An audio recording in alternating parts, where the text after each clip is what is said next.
Hi, this is Lad with LongRangeOnly.com. This video is all about the Zeiss LRP S5 3-18.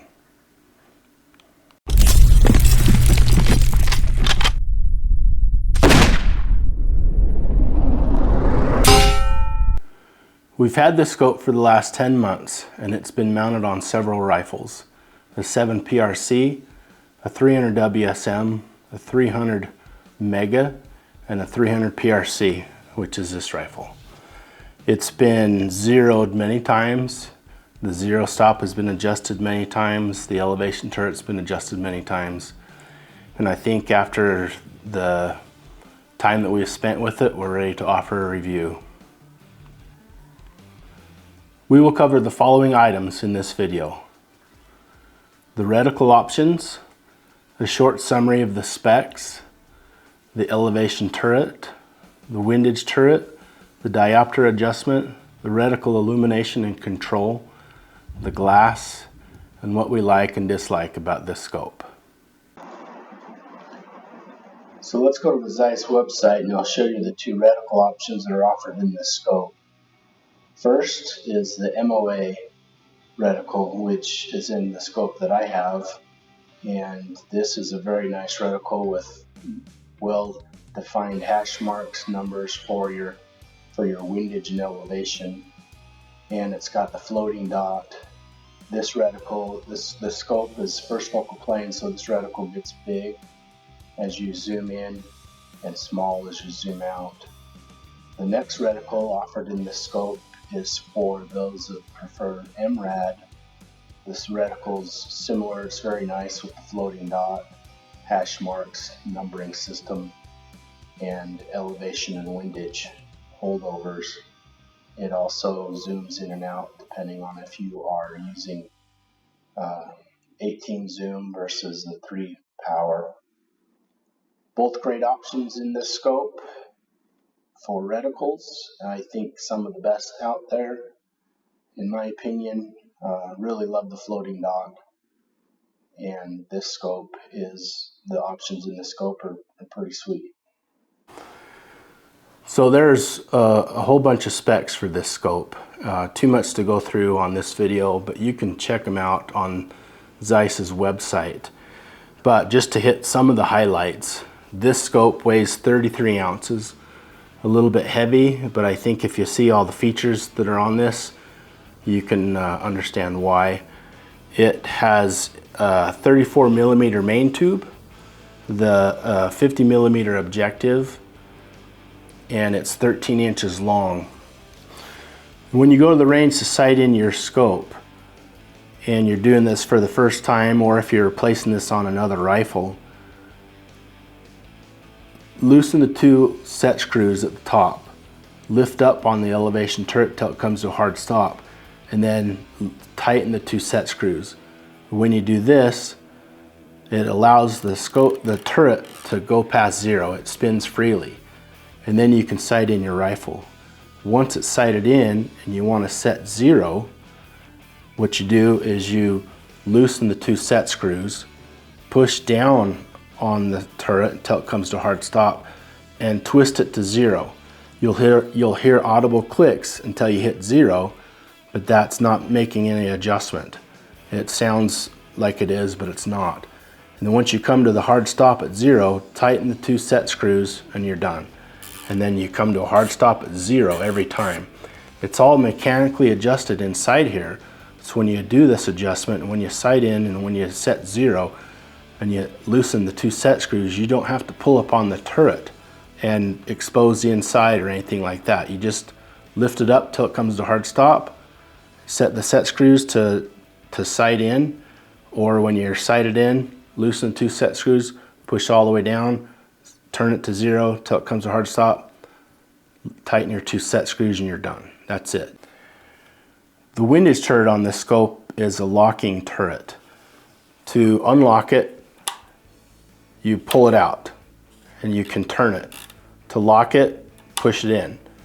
If you want to zero it, pull it out till you hear the click, sight it in, loosen the set screw, turn it to zero, tighten the set screw and you're done. And then when you're finished, push the locking turret back in. Why I like this is on an antelope hunt a few years ago, I had a scope that didn't have a locking windage turret or a capped windage turret.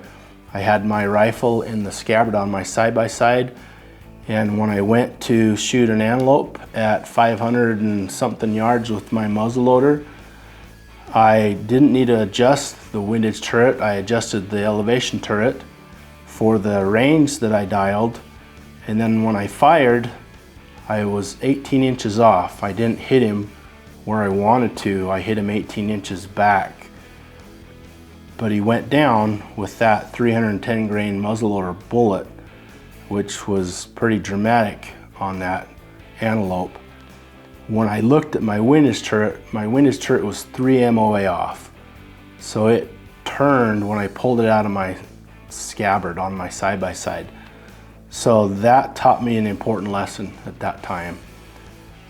Locking windage turrets or capped windage turrets are great, or if you don't have those and you're using a scabbard, always make sure that you check your windage turret, even if there's no wind, or when you take it out of your scabbard, check it, because that happened to me. That's a real life experience for me. So this windage turret is a real plus for me on this scope. Now the diopter adjustment on this scope is quick and it's solid, and for me that's pretty nice. It has this rubber piece on the end too. If I wear glasses or contacts, and sometimes I don't wear them at all, and so I'm adjusting this quite often, and so it's just a firm, solid turn, and it's quick adjusting, and it's really a really good diopter adjustment in my opinion. The reticle on this scope is illuminated by pulling out on this knob next to the parallax, and you can adjust the brightness by turning it.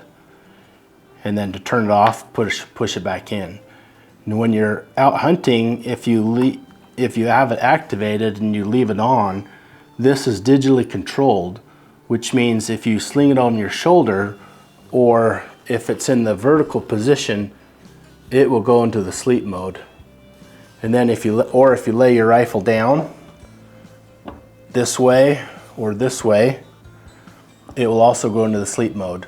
And then when you're ready to fire and you go back into the shooting position, it's ready before you even look down the scope.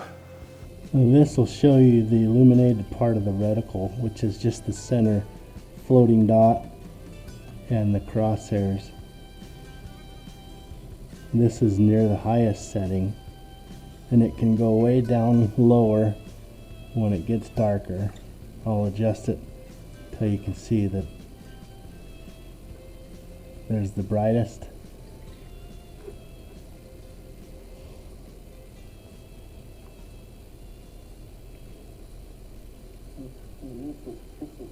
And here's the lowest. Now another nice feature about this scope is it has indicators of the revolution of the elevation turret. If you're dialing way out there, if you're using this on a 22 or something and you're using the full MOA or mils available and you dial way out, you can see on the bottom there that it has hash marks, if you can see that, that tells you that you are a couple revolutions, 3 revolutions I think. I don't have my glasses on, but revolutions above the where your set point is. And then when you're done, simply turn it back down and it comes right back to 0. It's a hard stop at 0. As you would expect from a scope in this price range, the glass is exceptional. It's shot glass from Germany, and it has 90% light transmission. It's crisp and it's clear. It's very good glass, in my opinion.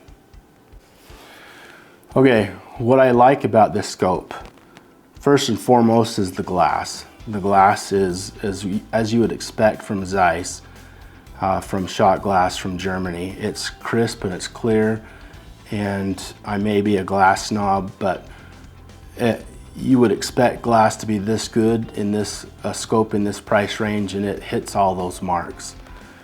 The Windage Turret, the lockage Windage Turret on this being one that you can push in, pull out, or if there was a cap, that's good too, but this is quick and it's easy, and you don't have a cap to screw on and off in this place. This is a great Windage Turret. Another part of the scope that I like is the zoom adjustment. It's tight, but it adjusts well, and it sets well. I'm not a fan of the aids that you can use on scopes. This one doesn't have a place for that, but you can get an aftermarket one, or I think Zeiss has one for this that you can take on and hook on this outside and help you turn. But it's got a pretty distinct one right here, not real tall, but it's not that hard to adjust for me. So this is another nice feature about this scope. And if I had to pick this scope apart, which it's hard to do, I know it's big, it's bulky, it weighs 33 ounces, but for a scope with all these options and with this main tube and with this elevation turret and windage turret, you can see why it weighs 33 ounces. So that'd be one of my dislikes, is the weight. I wouldn't carry this on a hunt, backpack hunt. I would definitely carry this if I'm not hiking very far from the truck, you know, a mile or two, not a big deal. One of my other dislikes, if I was to provide a list of dislikes, would be the size of the elevation turret may be a turn off for some people, but you can see why when there's a lot of mechanics inside of here, and you don't have to pull off the top. But that would be a downside for some. It's not for me, but because I've really gotten to enjoy this turret, so I don't see it as a negative, but this could be a negative for a lot of people. Now my last dislike of this scope, and it's not really the scope's fault, it's just this model, is the 18 power zoom. 18 power for me is just barely not enough. I know for some people you can shoot up to 1,000 yards with a lot less, but I prefer, you know, 20 to 25 power range, and this one only be an 18 power. It's a little bit less than what I would like, but I really don't have a complaint about that. The scope is what it is, and even with 18 power, I've used it out to 750 yards, and I've been happy with it. And but I could say that I could use a few more zoom in there, a little bit more zoom. So in conclusion, I can say that this diopter adjustment is great. I love that. Love the locking windage turret. The zero stop and the zero adjustment on this turret, the elevation turret, is great as well. Really like that. The tactile clicks are on par with everything else I've had. I do love how much elevation adjustment it has. Really do like that. I like the illumination of the reticle, the center part of the reticle. The adjustment, I like how it's digitally controlled, where it'll go to sleep if I turn it down, the rifle down on its side, or sling it over my shoulder. I won't worry about the illumination be turned on. The glass in this is the best part about this scope.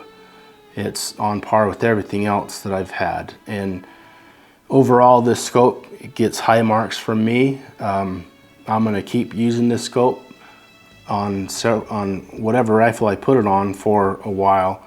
Even though I've had it for 10 months, I'm just going to keep using it because it's that good a scope for me, and I don't have any problem with its weight or its size. It's just, for me, it's going to be a good long-range scope that I'll enjoy for quite a while. If you're not a member of longrangeonly.com, please go to the website and join. It's free and it's easy. The forum is a great place to share information and to learn. There's a lot of great people there with a lot of knowledge. If you like this video, please hit the thumbs up. Hit the notification button so you'll know when new videos are released. and please subscribe to our channel. Thanks for watching and have a great day.